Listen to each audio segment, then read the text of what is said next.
पाखंड मुक्त समाज। अब समय आ गया है जागने का। नमस्कार साथियों, आपका स्वागत है एक नए जागरण के अभियान में। हमारा समाज प्राचीन काल से ही ज्ञान और विवेक की भूमि रहा है, किंतु समय के साथ कुछ स्वार्थी तत्वों ने अंधविश्वास और पाखंड को फैलाकर जनता को गुमराह कर दिया।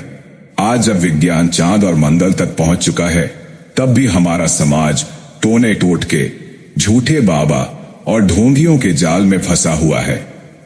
अब समय आ गया है कि हम जागें और अपने समाज को पाखंड मुक्त करें। यह यात्रा है अंधकार से प्रकाश की ओर, अंधविश्वास से ज्ञान की ओर और पाखंड से मुक्ति की ओर। आज हम मिलकर उस जहर को समाप्त करने का संकल्प लेंगे जिसने सदियों से हमारे समाज को जकड़ रखा है। अब समय आ गया है पाखंड का अंत करने का। चलिए इस क्रांति की पहली मशाल जलाते हैं। पाखंड क्या है? पाखंड का अर्थ है आडंबर, दंभ और धोखे का जाल। जब कोई व्यक्ति भीतर से कुछ और होता है पर बाहर से कुछ और दिखावा करता है, वही पाखंड कहलाता है। हमारे समाज में धर्म के नाम पर, आस्था के नाम पर न जाने कितने स्वार्थी लोग भोली जनता को भ्रमित कर रहे हैं। कोई स्वयं को भगवान का अवतार बताता है, कोई चमत्कार दिखाने के नाम पर लोगों से धन ऐंठता है और कोई टोने टोटके के बहाने जनता का मानसिक और आर्थिक शोषण करता है। यह केवल दुराचार नहीं है, यह मानवता के खिलाफ अपराध है। पाखंड कैसे फैलता है? पाखंड तब फलता फूलता है जब शिक्षा का अभाव होता है, तर्कशील सोच को दबा दिया जाता है, भय और असुरक्षा का माहौल बनाया जाता है।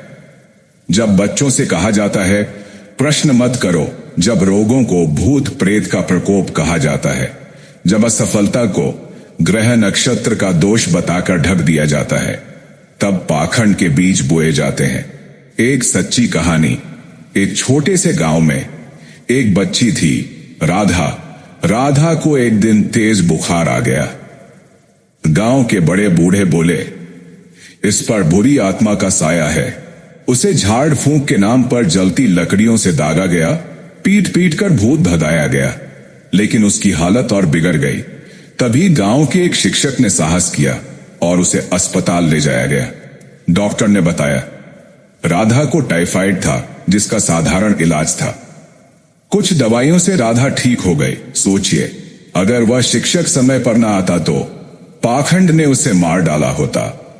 याद रखिए, पाखंड जीवन छीनता है और ज्ञान जीवन देता है। विज्ञान और तर्क का महत्व।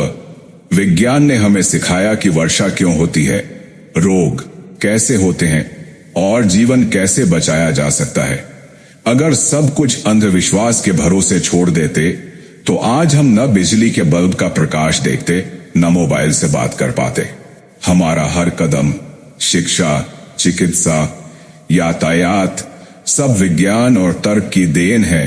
तो फिर क्यों बीमारी में झाड़ फूंक, क्यों असफलता में ग्रह शांति, क्यों भय के नाम पर अपना विवेक गिरवी रखना? अब समय है जागने का।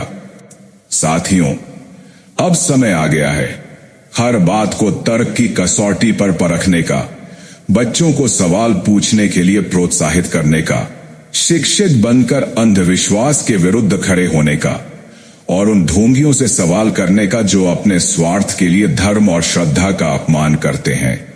याद रखिए, जो प्रश्न करता है वही सच्चा साधक है और ज्ञान ही एकमात्र दीपक है जो अंधकार को मिटा सकता है। आज हमने मिलकर एक छोटा सा दीपक जलाया है। पाखंड के अंधकार में एक उम्मीद की किरण।